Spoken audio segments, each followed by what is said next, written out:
السلام عليكم ورحمة الله وبركاته ዛሬ ለእህቶቼ አንድ ጥያቄ አለኝ ጥያቄም ፊትሽ ለምን በለዘ ደምሽ ለምን አለቀ መቆም መቀመጥ ለምን አቃተሽ ሞራልሽ ለምን ደቀቀ እስኪ እነዚህን ጥያቄዎች እንድትመልሱልኝ እፈልጋለሁ ምክንያቱም አረብ ሀገር የምትሰሩ እህቶች አብዛኞቻችሁ ሰርታችሁ ደክማችሁ ምን ብላችሁ ሐኪም ቤት ስትሄዱ ደማችሁ አልቋል ትባላላችሁ የተለያየ መድኃኒቶች ይሰጣላችሁ ጨጓራ ይዟችኋል ትባላላችሁ ፊታችሁ በልዞ ቆዳችሁ አሸብሽቦ ከናታችሁ ያነሰ ውበት ይዛችሁ እየተጎሳቆላችሁ ነው ያላችሁት ለምን መሰላችሁ እስኪ እነዚህን ምክንያቶች እንድትነግሩኝ እፈልጋለሁ እነዚህ ምክንያቶች እንድታብራሩልኝ እፈልጋለሁ እህቴ ሆይ መጀመሪያ አንድ ሰው እዚህ ምድር ላይ መስራት ማግኘት መልፋት እነዚህ ሱነቱል ሐያ ናቸው ምንም ጥያቄ የለውም ነገር ግን አንድ ሰው ማግኘት አለብኝ ብሎ እንደሰራ ሁሉ ማውጣት አለብኝ ብሎ ሂሳብ ማሰብ የለበትም ፕሮግራም መያዝ የለበትም አንድ ሰው 2000 ብር በወር አገኛለሁ ብሎ ካሰበ በወር ለራሴ የማወጣው ወጪስ ምንድነው ብሎ ማሰብ አለበት ወይስ የለበትም اللهم صل وسلم على نبينا محمد ወንድሞቼ በተለይ እህቶች ሐኪም ቤት ሄደሽ ለሐኪም ለመድኃኒት ወጪ ከማውጣትሽ በፊት ለምንድነው ራስሽ ላይ ወጪ የማታወጪው ጸጉርሽ ቅባት አስፈልጎት ጸጉርሽ ጽዳት አስፈልጎት ተቆጣጥሮ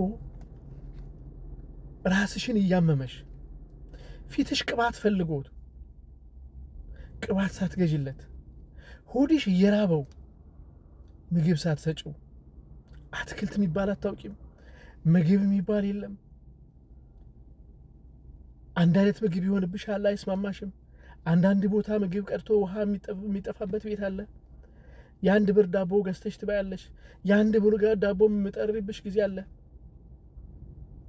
ይደክምሽና ብዙ ነገር ትለፊና ደግሞ ምግቡም እያለ ሳበዩ ትተኛለሽ የእንቅልፍ ጊዜሽን አታይም የሥራ ጊዜሽን አትመጥኝም ሰውነትሽ የሚያስፈልጋቸው ነገሮች አታደርጊም በ10 ብር በ20 ብር ልብስ አመት 2 አመት ስራ ትሰሪያለሽ ለራሴን የሚያስደስተው ምንድነው አእምሮ የረፍት የሚያስፈልገው ምንድነው የደነዘዘው አእምሮን ፈታ ላደርገው ፈልጋለሁ ብለሽ አታስቢም ሰውነት ይችላል መጨረሻ ላይ ይከዳሻል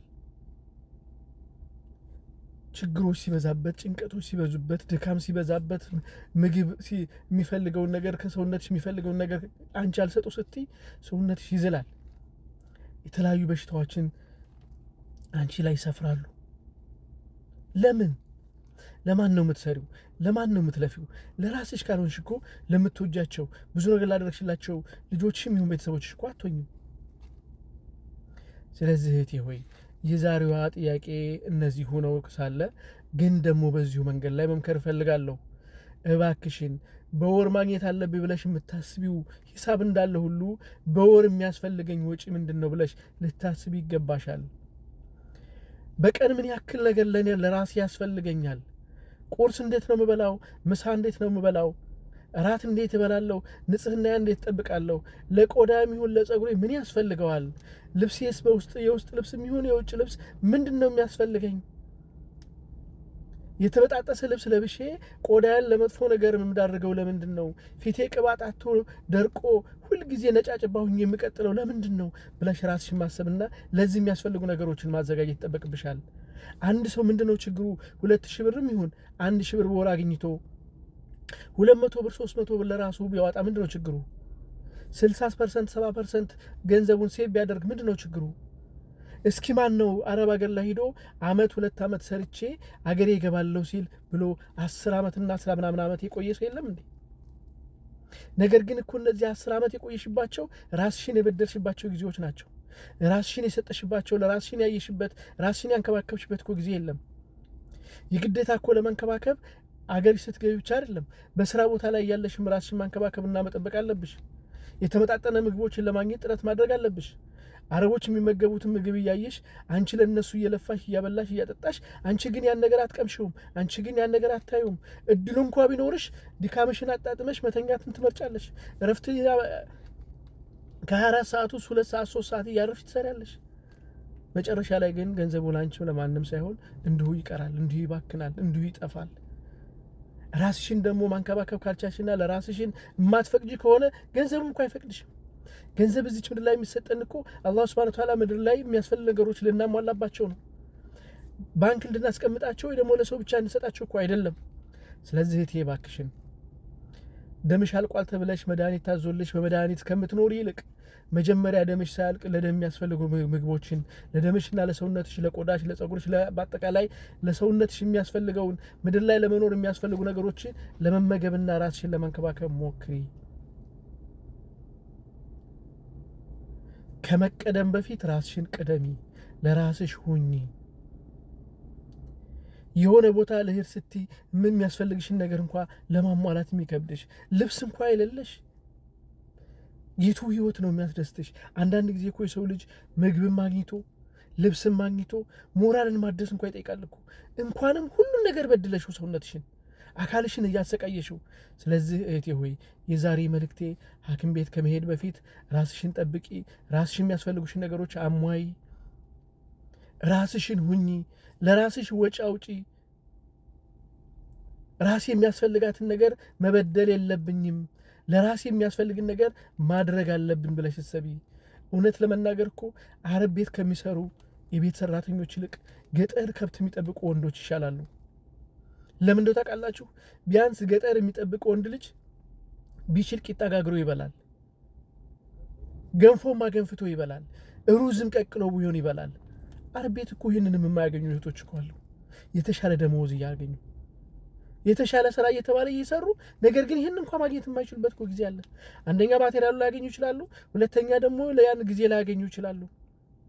ስለዚህ እንዴት ነው? መቼ ነው ለራስሽ የምትሆኚው? መቼ ነው ራስሽን ለበሽታ የማታጋለጭው? በሽታ እኮ እየገዛሽ ነው ያለሽው።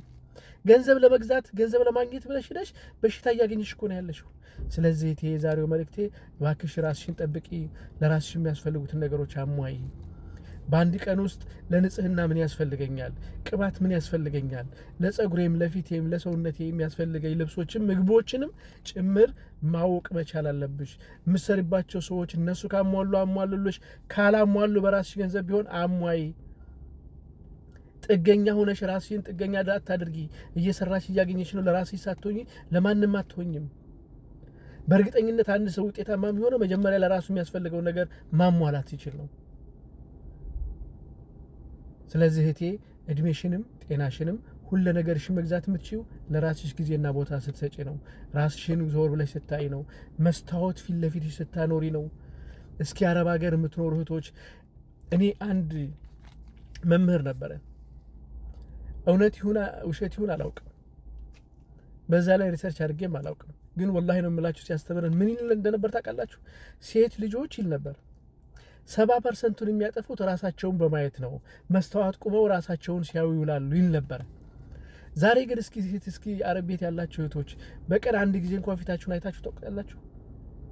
እጃችሁ የበለዘው እጃችሁ እዚህ ጋር ያለው የበለዘውን የጠቆረውን የሚቀባ አቶ የገረጣውን እጃችሁን የገረጣው ፊታችሁን አይታችሁ ታውቃላችሁ? ራሳችሁን እስኪ ምን ያስፈልገናል? እስኪ እንደው አረብ ሀገር አረብ ቤት ውስጥ ያለሽ አረቦቹ ካላመጡልሽና የማይሰጡሽ ከሆነ ለራሴ እስኪ የሚያስፈልገኝን ልብላ ልጠጣ ብለሽ አስገዝተሽ ታውቂያለሽ? ራስሽን ጠይቀሽ ታውቂያለሽ?